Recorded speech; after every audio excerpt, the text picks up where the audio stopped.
കൊച്ചി ഇടപ്പള്ളിയിൽ ചെകുത്താൻ എന്ന യൂട്യൂബർ അജു അലക്സിനെ ആക്രമിച്ചെന്ന് പരാതി.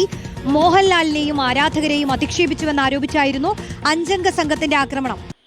അജു വർഗീസ് എന്ന് വിളിക്കുന്ന ചെകുത്താൻ, ആ ചെകുത്താൻ എന്ന പേരിലാണ് അദ്ദേഹം യൂട്യൂബ് ചാനലൊക്കെ തുടങ്ങിയിരിക്കുന്നതും. അതുതന്നെ അദ്ദേഹത്തിൻ്റെ പ്രധാനപ്പെട്ട പരിപാടി എന്ന് പറയുന്നത് മോഹൻലാലിനെ തെറിവിളിക്കുക, അതിലൂടെ വ്യൂഫ് ഉണ്ടാക്കുക, അതിലൂടെ കഞ്ഞിയൊക്കെ കുടിച്ച് ജീവിക്കുക എന്നുള്ളതാണ് അദ്ദേഹത്തിൻ്റെ മെയിൻ പരിപാടി. കാരണം മോഹൻലാലിനെ തെറിവിളിച്ച് കഴിയുമ്പോൾ അദ്ദേഹത്തിന് പ്രത്യേക ഒരു കുളിരാണെന്ന് തോന്നുന്നു. മോഹൻലാലിനെ മാത്രമല്ല, പൃഥ്വിരാജിനെ ആയാലും മമ്മൂട്ടി ആയാലും ഈ പ്രസിദ്ധരായ വ്യക്തികളെ തെറിവിളിക്കുക, നമ്മളെല്ലാവരും ഭൂരിപക്ഷം ആൾക്കാർ ചിന്തിക്കുന്നതിനപ്പുറം ചിന്തിക്കുക, അതിന് നെഗറ്റീവായിട്ട് ചിന്തിച്ച് കഴിയുമ്പോഴത്തേന് ഇത് ഇപ്പം മോഹൻലാലിനെ തെറിവിളിച്ച് കഴിഞ്ഞാൽ മോഹൻലാൽ ആരാധകരും കയറി കാണും, മോഹൻലാലിനെ എതിർക്കുന്നവരും കയറി കാണും. ഈ വീഡിയോ കാണുമ്പോഴെല്ലാം എനിക്ക് മനസ്സിലാകുന്ന ഒരു കാര്യം, ചെകുത്താൻ്റെ വീഡിയോ കാണുന്നത് മൊത്തം മോഹൻലാലിൻ്റെ ആരാധകരാണ്. കാണാൻ കയറുന്നത് എന്ന് പറയുന്നത് അവനെ 10 തെറി വിളിക്കുക എന്നുള്ള രീതി തന്നെയാണ്. അതിൻ്റെ കമൻറ്റുകൾ മൊത്തം നോക്കിയാൽ 90% ഈ അജു വർഗീസിനെ തെറി വിളിച്ചുകൊണ്ടുള്ള കമൻറ്റുകളായിരിക്കും.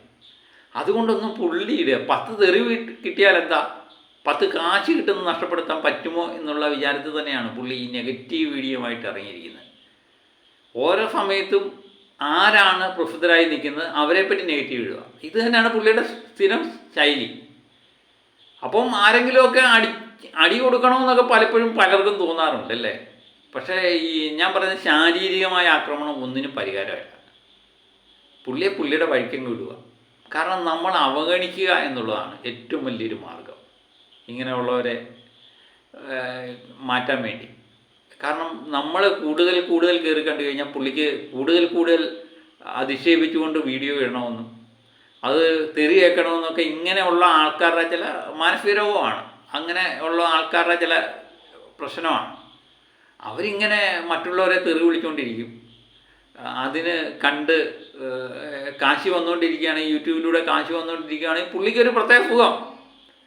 അതുകൊണ്ട് കഴിയുന്നതും ഇങ്ങനെയുള്ളവരെ അവഗണിക്കുക, കാരണം അവരുടെ വീഡിയോ കാണാതിരിക്കുക എന്ന് മാത്രമേ ഉള്ളൂ ഇതിനുള്ളൊരു മാർഗം. കാരണം വ്യൂഫ് പറഞ്ഞു കഴിഞ്ഞാൽ കൃത്യമായിട്ട് ഇങ്ങനെയുള്ള പരിപാടി നിർത്തിക്കോളും. അല്ലാതെ പുള്ളിയെ ശാരീരികമായിട്ട് ആക്രമിച്ച് കീഴ്പ്പെടുത്താമെന്ന് ഒരു കാരണവശാലും ആരും വിചാരിക്കരുത്. ഏതായാലും മോഹൻലാൽ ആരാധകർ അങ്ങനെ ചെയ്തു എന്ന് ഞാൻ ഒരിക്കലും വിചാരിക്കുന്നില്ല. കാരണം പുള്ളി തന്നെ പറയുന്നുണ്ട് ഇത് മോഹൻലാൽ ആരാധകരാണോ എന്ന് എനിക്ക് സംശയമുണ്ട്. നമുക്ക് അതും കൂടെ ഒന്ന് കേട്ട് നോക്കാം. കഴിഞ്ഞപ്പോഴത്തേക്കിന് അവന്മാർ ഇറങ്ങി പുറത്തൊക്കെ നിന്ന് അവിടെ തന്നെ നിന്ന് സിഗരറ്റൊക്കെ വലിക്കുന്നു. ആ സിഗരറ്റ് വലിക്കുന്നതിന്റെ വീഡിയോ ഉണ്ട്, ഞാൻ കാണിക്കാം. മോഹൻലാൽ ഫാൻസ് ആണെന്ന് ഉറപ്പൊന്നുമില്ല, അതുകൊണ്ട് ഇത് കണ്ടോ. മിക്കവാറും എല്ലാ മാധ്യമങ്ങളിലും പറയുന്നത് മോഹൻലാൽ ആരാധകർ ആക്രമിച്ച പുള്ളി കേസ് കൊടുത്തിരിക്കുന്നത് അങ്ങനെയായിരിക്കും. ഇടപ്പള്ളി വെച്ചാണ് ആക്രമണം ഉണ്ടായത്. പുള്ളി ആഹാരം കഴിച്ചുകൊണ്ടിരുന്നപ്പോഴാണ് സംഭവിച്ചതെന്നൊക്കെ പറയുന്നത്. 5 പേര് ഒരു കാറിൽ വന്ന് ആക്രമിച്ചെന്നാണ് പറയുന്നത്. 2 ദിവസം മുമ്പാണ് കളമശ്ശേരി പോലീസ് കേസ് എടുത്തിട്ടുണ്ട്. അപ്പോൾ അത് മോഹൻലാൽ ആരാധകരാണെന്ന് പറഞ്ഞുകൊണ്ടാണ് കേസ് കൊടുത്തിരിക്കുന്നത്. പുള്ളി പക്ഷേ ഒരു ചാനലിന് കൊടുത്ത എന്തിന് ആരാധകരാണോ എന്നെനിക്ക് സംശയമുണ്ട് എന്ന് പറയുന്നു. എന്നാലും മോഹൻലാൽ ആരാധകർ എന്ന വ്യാജേന മറ്റുള്ളവർക്കും കയറി ആക്രമിക്കാമല്ലോ. പേരിരിക്കുന്ന മോഹൻലാൽ ആരാധകർക്ക് ഇരിക്കുന്നോട്ടെ എന്ന് വിചാരിക്കുന്നവർ കാണും. കാലത്തിൻ്റെ പോക്ക് അങ്ങനെയാണേ.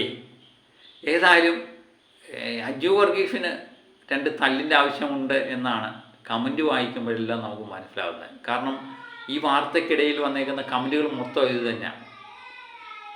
അപ്പം എന്താ പറയുന്നത്, ഞാൻ പറയുന്നത് അജു വർഗീസിനെ ഇഷ്ടപ്പെടുന്നവരും അജു വർഗീസിനെ സ്നേഹിക്കുന്നവരും ഒക്കെ ഉണ്ടെങ്കിൽ പുള്ളിയൊന്ന് പറഞ്ഞ് മനസ്സിലാക്കുക എന്നുള്ളതാണ്. ചിലപ്പം രോഷമാണ് പൊട്ടിക്കഴിഞ്ഞാൽ ഇതിലും വലിയ പ്രശ്നങ്ങളായിരിക്കാം ഉണ്ടാകാൻ പോകുന്നത് അല്ലേ. അതാണ് മനുഷ്യസഹജമാണ്. അതുകൊണ്ട് ഞാൻ ആരാധകരാണെങ്കിൽ തന്നെ മോഹൻലാലിനെ ഇഷ്ടപ്പെടുന്ന മോഹൻലാൽ ആരാധകൻ എന്ന നിലയിൽ എൻ്റെ ഒരു അപേക്ഷ മോഹൻലാലിൻ്റെ ആരാധകരോടാണ്. ഇങ്ങനെ വ്യക്തികളെ അവഗണിക്കുക, അവരെ തിരിഞ്ഞു നോക്കാതിരിക്കുക. അവരെന്തെങ്കിലുമൊക്കെ പറയുന്നത് അപ്പോൾ ഈ ചെകുത്താനിരുന്ന് എന്തെങ്കിലുമൊക്കെ പറഞ്ഞു കഴിഞ്ഞാൽ നമുക്ക് കണ്ടു കേട്ട് കഴിഞ്ഞാൽ ചിരിയാണ് വരുന്നത്. കാരണം പുള്ളി പറയുന്നതിനൊന്നും യാതൊരുവിധ ലോജിക്കുമില്ല. പുള്ളിക്ക് ഞാൻ പറഞ്ഞിട്ട് പുള്ളിയുടെ ഉദ്ദേശം എന്ന് പറയുന്നത് കാശുണ്ടാക്കുക, യൂട്യൂബിലൂടെ കാശുണ്ടാക്കുക എന്നുള്ള ഉദ്ദേശമാണ്. ഒരുപക്ഷെ മോഹൻലാലിനെ നാളെ തൊട്ട് തെറി പറയാതിരുന്നാൽ പുള്ളിയുടെ ചാനൽ ആരും ആരും കയറി കാണത്തില്ല. ഈ നെഗറ്റീവിലൂടെ പബ്ലിസിറ്റി ഉണ്ടാക്കാൻ വേണ്ടിയാണ് ഈ ചെകുത്താൻ ശ്രമിച്ചുകൊണ്ടിരിക്കുന്നത്. ഒരുപക്ഷെ മോഹൻലാലിനെ കുറ്റം പറയാതെ പുള്ളി വീഡിയോ ചെയ്തിരുന്നെങ്കിൽ ചെകുത്താൻ എന്ന് പറയുന്ന പേര് പോലും ആരും പരാമർശിക്കത്തില്ല, ഈ മാധ്യമങ്ങളിലൊന്നും വരുന്നില്ല. ഇപ്പം മോഹൻലാൽ ആരാധകർ തന്നെ ആക്രമിച്ചു എന്ന് പറഞ്ഞിട്ട് കേസ് കൊടുത്തുകൊണ്ട് മാത്രമാണ് ഈ ദൃശ്യമാധ്യമങ്ങൾ ഇത്രമേൽ ഇത് പബ്ലിസിറ്റി കൊടുക്കുകയും ഈ ചാനൽ മൊത്തം ഇത് വരുന്നത്. അല്ലെങ്കിൽ പുള്ളി ആരെങ്കിലും അടിച്ചു എന്ന് പറഞ്ഞു കഴിഞ്ഞാൽ അത് ചിലപ്പം ഒരു കോളം വാർത്തയിലൊതുങ്ങും, അതങ്ങ് തീരും. ഇതൊരു പ്രധാനപ്പെട്ട വാർത്തയായിട്ട് വരുന്നത് മോഹൻലാലിൻ്റെ ആരാധകർ ആക്രമിച്ചു, അതുതന്നെയാണ് കാരണം. അതുകൊണ്ട് ഇങ്ങനെയുള്ള പുഴുക്കളെ അവഗണിക്കുക എന്ന് മാത്രമേ എനിക്ക് പറയാനുള്ളൂ. പുള്ളിയുടെ അഭിപ്രായം പറയുന്നു. നമ്മൾ കാണണോ കാണണ്ടായോ എന്നുള്ളത് നമ്മുടെ ചോയ്സാണ്. അല്ലാതെ ശാരീരികമായ ഒരാളെ ആക്രമിച്ച് പരിക്കേൽപ്പിച്ച് അങ്ങ് നിർത്തിക്കളയാം എന്ന് വിചാരിക്കുന്നത് മഹാമൂഢത്വമാണ്. കാരണം ഒരു കാരണവശാലും ഇങ്ങനെയുള്ളവർ ഒരു കാരണവശാലും നിർത്തില്ല. പുള്ളിയുടെ വിചാരം എന്ന് പറഞ്ഞാൽ 10 തെറി വിട്ടാലും 2 അടി കിട്ടിയാലും തൻ്റെ ഞഞ്ഞഞ്ഞം കഴിക്കണമെന്ന് മാത്രമേ ഉള്ളൂ. അത് മോഹൻലാലിനെ തെറി വിളിച്ചുകൊണ്ട് ഉണ്ടാക്കുന്ന കാശ് കൊണ്ടാണ് പുള്ളിയുടെ അന്നം എന്നുള്ളതാണ് പുള്ളിയുടെ ഏറ്റവും വലിയൊരു പ്രത്യേകത. അതുകൊണ്ട് പുള്ളിയെ അവഗണിക്കുക, മാറ്റി നിർത്തുക, ഇത് മാത്രമേ എനിക്ക് പറയാനുള്ളൂ.